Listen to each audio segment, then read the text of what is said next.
அனைவருக்கும் வணக்கம். நான் உங்கள் 5ஆம் தலைமுறை ஜோதிடர் ராம்குமார் ராஜேந்திரன். நம்ம இன்னைக்கு பார்க்க போற தலைப்பு, ரிஷப ராசி அன்பர்களுக்கு இந்த ஜூலை மாதத்தின் சிறப்பு பலன்கள பத்தி தான் இந்த காணொளியில தெளிவாகவும், துல்லியமாகவும் பார்க்க போறோங்க. இந்த ஆண்டுக்கோள்கள் என்று சொல்லக்கூடிய சனி பகவான் மீன ராசியிலும், ராகு பகவான் கும்ப ராசியிலும், கேது பகவான் சிம்ம ராசியிலும் சஞ்சாரம் செய்றாங்க. அதே நேரத்துல இந்த குரு பகவான் கடக ராசியில சஞ்சாரம் செஞ்சுட்டு இருக்காங்க. இது ஆண்டுக்கோள்கள்.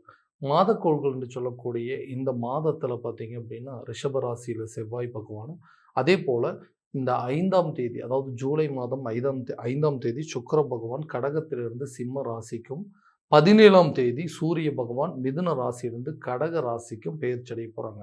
அதே நேரத்துல இந்த புதன் பகவானும் அந்த கடக ராசிக்கு பெயர்ச்சடைய போறாங்க. இதுதான் இந்த மாதக்கோள்கள் என்று சொல்லக்கூடியது. ஸோ இந்த நிகழ்வு காலகட்டங்கள்ல இந்த ரிஷபராசி அன்பர்களுக்கு தங்களுடைய வாழ்க்கையில எந்த விதமான அற்புதங்கள் மற்றும் மேன்மைகளை தரப்போகுது அப்படிங்கிறத இந்த காணொலியில தெளிவாகவும் துல்லியமாகவும் பார்க்கலாங்க. நம்ம சேனலை ஃபர்ஸ்ட் டைம் பார்க்குறவங்க இருந்தால் சப்ஸ்கிரைப் பண்ணிக்கோங்க.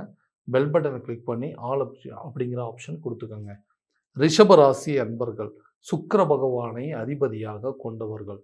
ஆடம்பர விரும்பிகள் அப்படின்னே சொல்லாங்க. மற்றவங்களோட கம்பேர் பண்ணும்போது தன்கிட்ட இருக்கக்கூடிய விஷயங்கள் எல்லாமே ஸ்பெஷலாக இருக்கணும்னு நினைக்கக்கூடியவங்க. வைராக்கிய குணம் படைத்தவர்கள், துணிச்சல் சாலிகள் அப்படின்னே சொல்லலாங்க. எந்த ஒரு விஷயத்தையுமே தைரியத்தோடும் துணிச்சலோடும் இறங்கி செஞ்சு முடிக்கக்கூடிய நபர்கள். பார்த்துக்கலாங்க, நடக்கிறது நடக்கட்டும், நம்ம இந்த விஷயத்தை செய்யணும் அப்படின்னு நினச்சா எப்படியாவது இதை செஞ்சே ஆகணும் அப்படின்னு நினைக்கக்கூடிய நபர்கள். மற்றவங்களுக்கு உதவி செய்யக்கூடிய மனப்பான்மை. அதே நேரத்தில் இளகிய குணம் கொண்டவர்கள். ஒருத்தர் நம்மளை ஒதுக்கிட்டாங்க, ஒருத்தர் வேண்டாம் அப்படின்னு சொல்லிட்டு போயிட்டாங்கன்னா அவங்கள நினச்சி அதிகமாக வருத்தப்படக்கூடிய நபர்கள் அப்படிங்கிறதும் இந்த ரிஷபராசிக்காரர்கள் தான். அவ்வளோ சீக்கிரமாக யார் மேலேயும் பாசம் வைக்க மாட்டாங்க. அப்படி வச்சுட்டாங்க அப்படின்னா அவ்வளோ சீக்கிரம் அவங்கள விட்டு பின்வாங்கவே மாட்டாங்க. எல்லாரையும் நம்பக்கூடிய ஒரு நபர்கள். ஆனால் தனக்கு மட்டும் ஏன் இப்படி நடந்துட்டுருக்கு, அடுத்தவங்களால் எனக்கு கெடுதல் மட்டும் தான் நடந்துட்டுருக்கு, நான் யாரையும் இது வரைக்கும் கெடுக்கணும்னு நினச்சதே இல்லைங்க, ஆனால் என்னோடய லைஃப்பில் நிறைய பேர்த்தால நம்பி நம்பி ஏமாந்தது மட்டும்தான் மிச்சம், நிறைய ஏமாற்றங்கள், வலிகள், வேதனைகள் அதிகமாகவே சம்பாரிச்சிட்டேன். ஸோ இந்த மாதிரி ஒரு விஷயத்தை சொல்கிறதுக்கு வார்த்தையே இல்லைங்க. அந்த அளவுக்கு நிறைய கஷ்டங்கள் அப்படிங்கிறது பட்டிருக்கேன். இந்த மாதம் மாறிடும், அடுத்த மாதம் மாறிடும், குரு பயிற்சி வந்தால் மாறிடும், சனி பயிற்சி வந்தால் மாறிடும்னு சொல்லிட்டு எல்லா விஷயத்தையும் சொல்கிறாங்கன்னா என்னுடைய வாழ்க்கையில் எந்த ஒரு மாற்றமும் நிகழ்ந்த மாதிரியே தெரியலைங்க. ரொம்ப அதிகமாக கஷ்டப்பட்டுட்டு தான் இருக்கிறேன். இந்த சூழ்நிலைகள்லாம் மாறவே மாறாதா, என்னுடைய முயற்சிகள் ஏதாவது ஒரு கட்டத்தில் வெற்றி அடையாதாங்கிற குழப்பத்தில் இருக்கக்கூடிய இந்த ரிஷபராசி அன்பர்களுக்கு இந்த ஜூலை மாதத்தில் நிச்சயமாக தங்களோட வாழ்க்கையில் நிறைய மாற்றங்களை கொடுக்கக்கூடிய ஒரு காலகட்டமாக இருக்க போகுது. ஜென்மஸ்தானத்தில் செவ்வாய் பகவான் இருக்கிறதுனால நிறைய விஷயத்த தைரியத்தோடும் துணிச்சலோடும் செய்து முடிக்கக்கூடிய ஒரு சில ந நல்ல விஷயங்கள் அப்படிங்கிறது நடக்கும். உதாரணமாக வேலையில் இருக்கக்கூடிய நபர்கள் ஒரு வேலையிலிருந்து இன்னொரு வேலைக்கு போகணும் அப்படின்னு சொல்லி முயற்சி பண்ணுறாங்க. ஆனால் இந்த வேலையை விட்டுட்டு அடுத்த வேலைக்கு போகும்போது இருக்கிற வேலையும் போயிடும் அப்படிங்கிற பயத்தில் அடுத்த முயற்சியே எடுக்காத அளவுக்கு சில சூழ்நிலைகள் இருக்குது.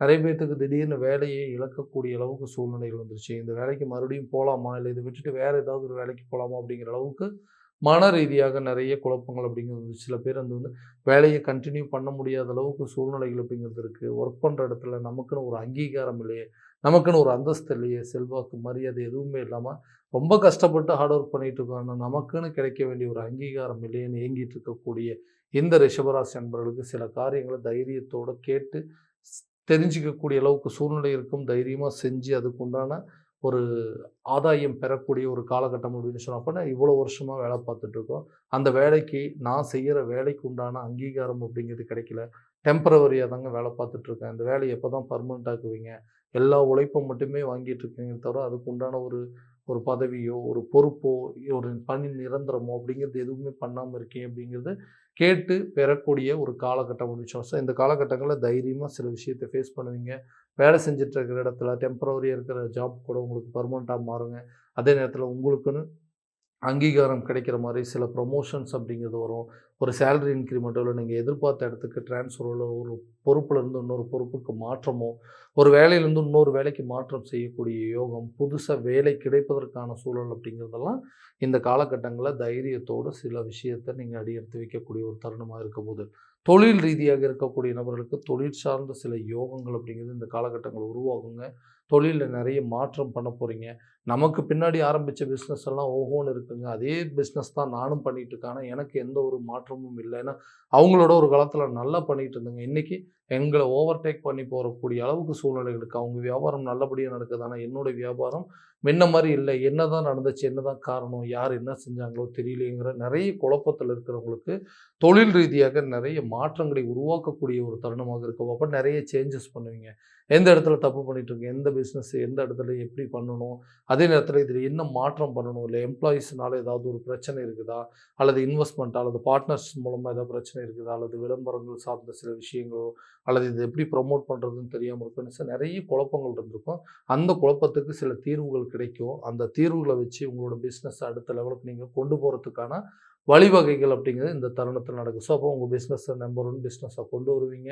மத்தவங்கள காட்டிலும் உங்களுடைய சேல்ஸோ, இல்ல ட்ரேடிங் எல்லா விஷயத்திலயும் வந்து ஒரு நல்ல ஒர்க் அவுட் ஆகக்கூடிய ஒரு காலகட்டமா இருக்கப்போது, புதுசா ஒரு பிசினஸ ஸ்டார்ட் பண்ற அளவுக்கு இந்த காலகட்டங்கள்ல ஒரு யோகம் அப்படிங்கிறது உருவாகும். ஏன்னா, நெறைய நம்பி நம்பி ஏமாந்துட்டோங்க. இனிமேல் யாரையும் நம்புறதில்ல. நானே இறங்கி ஸ்டார்ட் பண்ணலான்ட்டு இருக்கேன். அதுக்குண்டான துணிச்சல்கள் கிடைச்சா போதும். அதுக்குண்டான தைரியம் இருந்தா போதும்னு நினைக்கக்கூடிய நபர்களுக்கு இது ஒரு பொன்னான காலகட்டங்கள். கண்டிப்பா உங்களுக்கு நியூவா ஒரு பிசினஸ் ஸ்டார்ட் பண்றதுக்கான வாய்ப்புகள் அப்படிங்கிறது ஆட்டோமேட்டிக்காவே உருவாகுங்க. திருமணம் ஆகாத நபர்களுக்கு திருமணம் சார்ந்த சில யோகங்கள் அப்படிங்கிற இந்த காலகட்டம் உருவாகும். ஏன்னா, அந்த குருவுடைய பார்வை 7ஆம் இடமான கலஸ்தரஸ்தானத்தில படும்பொழுது, திருமணம் சம்மந்தப்பட்ட பந்தங்கள் அப்படிங்கிறது உருவாகுங்க. கண்டிப்பா நீண்ட நாட்களாக திருமணம் ஆகாத நபர்களுக்கு கூடிய விரைவில திருமணம் சம்மந்தப்பட்ட அமைப்புகள் அப்படிங்கிறது உருவாகும். நான் ஒரு விஷயத்த ஆசைப்பட்டேங்க. அது சரியான விதத்தில எனக்கு நடக்கல, கிடைக்கல. அட்லீஸ்ட் தானா அமையறதாவது ஒரு நல்ல நிலைமைக்கு என்னால மாத்த முடியும். ஸோ, அப்ப திருமணம் அப்படிங்கிற ஒரு விஷயம் நடந்துச்சுன்னா, நான் எதிர்பார்த்த ஒரு லைஃப்ப கரெக்ட்டான விதத்தில கொண்டு போறதுக்கு யோகம், கொண்டு போறதுக்கான சான்சஸ் அப்படிங்கிறது இருக்கு. பட் அது நடக்க மாட்டேங்குது அப்படிங்கிற குழப்பத்தில தான் நெறைய விஷயங்கள் தள்ளி தள்ளி போயிட்டே இருக்குதுங்க. எதையுமே என்னால பண்ண முடியல. தடையாயிட்டே இருக்குது. மன உளைச்சல் ஏற்பட்டுட்டு இருக்குன்னு நெனைச்சிட்டு இருந்தீங்கன்னா, கூடிய சீக்கிரத்தில உங்களுக்கு திருமணம் சம்மந்தப்பட்ட யோகம் உருவாகும். நீண்ட நாட்களாக இழுபறியில் இருந்து வந்த திருமண தடைகள் அகன்று, கூடிய விரைவில திருமணம் சம்மந்தப்பட்ட யோகத்தில நீங்க உருவாக்க போறீங்க. அதே நேரத்தில இந்த கணவன் மனைவிக்கிடையே இருக்கக்கூடிய கருத்து வேறுபாடுகளும் இந்த காலகட்டங்கள்ல தீரும். காரணமே இல்லாம என் மேல கோவப்படுறாங்க. காரணமே இல்லாம சண்டை போடுறாங்க. எல்லாத்துக்கும் காரணம் நீ தான். இன்னைக்கு நான் செஞ்ச தப்புக்கு எல்லாத்துக்கும் காரணம் நான் தான் அப்படிங்கிறத, நான் செஞ்ச தவறு என்னையே மறுபடியும் சொல்லி காட்டி, எனக்கு அவங்களுக்கு இருக்கக்கூடிய ஒரு ஒற்றுமை அப்படிங்கிறது இந்த இடத்துல பிரியக்கூடிய சூழ்நிலை வந்துருச்சு. ஏதோ ஒரு தப்பு தெரிஞ்சோ தெரியாமலோ செஞ்சுட்டேன். ஆனா அதுக்கு இவ்வளோ பெரிய தண்டனையா? இதுக்காக இந்த பிரிவினைகள் அப்படிங்கிறது தேவையா? நெறைய பேர் வந்து டிவோர்ஸ் வரைக்கும் கொண்டு போற அளவுக்கு சூழ்நிலைகள் வந்துருச்சு. செஞ்ச சின்ன தப்புனால இன்னைக்கு இவ்வளோ பெரிய மன உளைச்சலுக்கு ஆளாயிட்டு இருந்தேன். ஸோ இந்த ஒற்றுமை அப்படிங்கிறது மறுபடியும் திரும்ப கிடைக்காதா? கணவன் மனைவிக்குள்ள ஒரு ஒற்றுமை அப்படிங்கிறது மேலோங்காதா? வேண்டான்னு சொல்லி விட்டுட்டு போனவங்க என்ன தேடி வரமாட்டாங்களா? இல்ல அதே லைஃப் வந்து மறுபடியும் கன்டின்யூ ஆகுமான்னு சொல்லிட்டு நெறைய விஷயங்கள யோசிச்சுட்டு இருந்தவங்களுக்கு, இந்த தருணத்தில பிரிந்த கணவன் மனைவிகள், தம்பதியினர்கள் ஒன்றிணைவாங்க. காதலர்கள் மத்தியில் இருக்கக்கூடிய பிரச்சனைகள் தீருங்க. வேண்டான்னு சொல்லி விட்டுட்டு போன ரிலேஷன்ஷிப்ல இருந்தவங்க கூட உங்கள தேடி வரக்கூடிய ஒரு தருணமாக இந்த காலகட்டங்கள்ல கண்டிப்பாக உருவாகுங்க. குழந்தை இல்லாத தம்பதியினருக்கு குழந்தை பாக்கியம் அப்படிங்கிறது கண்டிப்பா ஏற்படுங்க. நீண்ட நாட்கள் குழந்தை பாக்கியத்திற்கு உண்டான தடைகள் அகண்டு, உங்க குடும்பத்தில நல்ல ஒரு குதூகலமான சூழல் அப்படிங்கிறது ஏற்படுங்க. மருத்துவ முயற்சிகள் இந்த நேரத்தில நல்ல ஒரு வெற்றி அப்படிங்கிறது கிடைக்கும். ஒரு குழந்தை இருக்கிறவங்களுக்கு 2வது குழந்தைக்கு உண்டான முயற்சிகள் இந்த தருணத்தில நல்ல ஒரு பலன், பங்களிப்பு அப்படிங்கிறது குடுக்கும். வீடு கட்டும் முயற்சியோ, இல்ல இடம் வாங்குறதுக்கான முயற்சியோ, பழைய சொத்துக்களை விற்பனை செய்றதுக்கோ, வண்டி வாகனம் சார்ந்த யோகங்கள்லாம் இந்த தருணத்தில நல்லா உருவாகுங்க.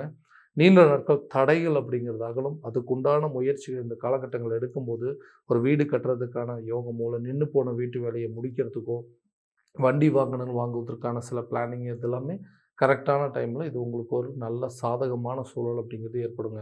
ஆரோக்கியத்தில் இருந்த அந்த பாதிப்புகள் உங்கள விட்டு விலகும். ஆரோக்கியத்தில நல்ல ஒரு முன்னேற்றம் அப்படிங்கிறது இருக்குங்க. நீண்ட நாட்கள் பிரச்சனைகள் கூட உங்கள விட்டு விலகக்கூடிய தருணமா இருக்கப்போது.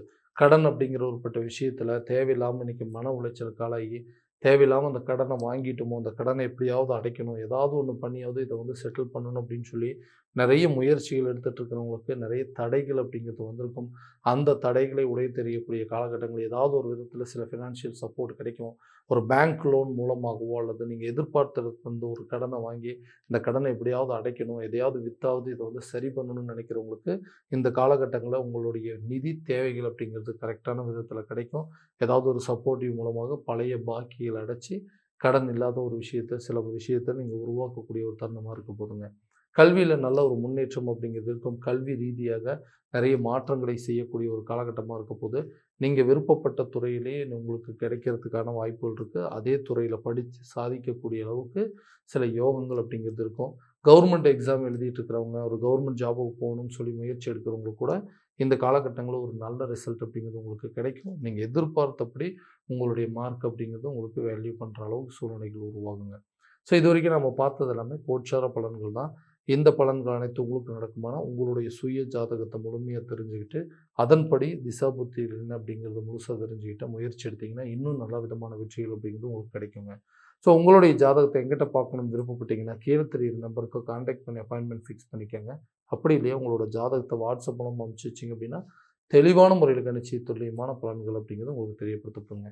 மீண்டும் அடுத்த காணொளியில் உங்களை சந்திக்கும் வரை உங்களிடமிருந்து விடைபெறுவது உங்கள் ராம்குமார் ராஜேந்திரன். நன்றி.